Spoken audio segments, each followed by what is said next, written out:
बोले संत दरस जिमा अरे पातक टरही। किसी ने कहा बोले मामा जी आप तो बहुत पापी हो गए हो। हमने कहा क्यों?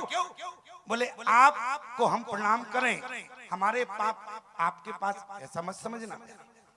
आप किसी साधु को प्रणाम करें आपके पाप पहुंच जाते हैं। अच्छा एक निवेदन और बताएं, बात क्रम से लगी हुई है। भगीरथ ने जिस समय तप किया तो ब्रह्मा जी प्रसन्न हो गए, गंगा से निवेदन किया बोले भगीरथ के साथ जाओ। गंगा भी प्रसन्न है, भगीरथ भी प्रसन्न है। ये भक्तमाल की कथा है, ध्यान से सुनना, नावाजी की भक्तमाल में। और जिस समय भगीरथ से प्रसन्न हो गई गंगा और ब्रह्मा, गंगा जी प्रसन्न तो है लेकिन कमंडल से बाहर आना नहीं चाहती। ब्रह्मा जी ने कहा बोले गंगा अरे धरती पर जाओ, सगर के पुत्रों का उद्धार होना।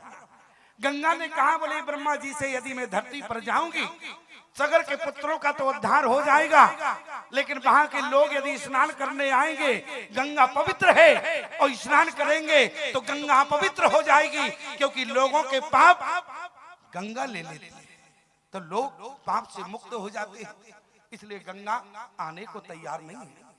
आज ब्रह्मा जी ने कहा नारायण अभी आप ही समझाओ। मानो के राम जी ने कहा बोले गंगा धरती पर चली जाओ भगीरथ के साथ, लेकिन गंगा ने कहा बोले प्रभु यदि मैं धरती पर जाऊंगी लोग स्नान करेंगे पाप आएंगे, मैं पाप नहीं हो जाऊंगी। लेकिन उसी समय भगवान ने कहा कि गंगा यदि लोग तुम्हें स्नान करेंगे, लोग तुम्हें स्पर्श करेंगे, लोग तुम्हारा दर्शन करेंगे तो पाप से मुक्त हो जाएंगे और उनके पाप तुम तक आ जाएंगे।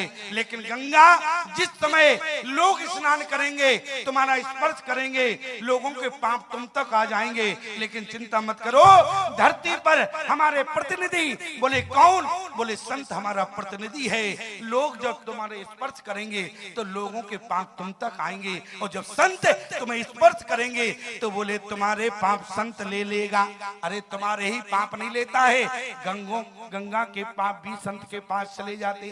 आप कहेंगे पर तो संत के पास बहुत पाप होंगे, लेकिन एक बात याद रखना, बोले जो महात्मा को प्रणाम करता है वो महात्मा से आशीर्वाद लेता है। कहने का मतलब उसके पाप महात्मा के पास आ जाते हैं, और जो जीवन में साधु संतों की निंदा करता है बोले साधु के पाप तो बोले उसके पास चले जाते हैं। इसलिए महात्मा की कभी निंदा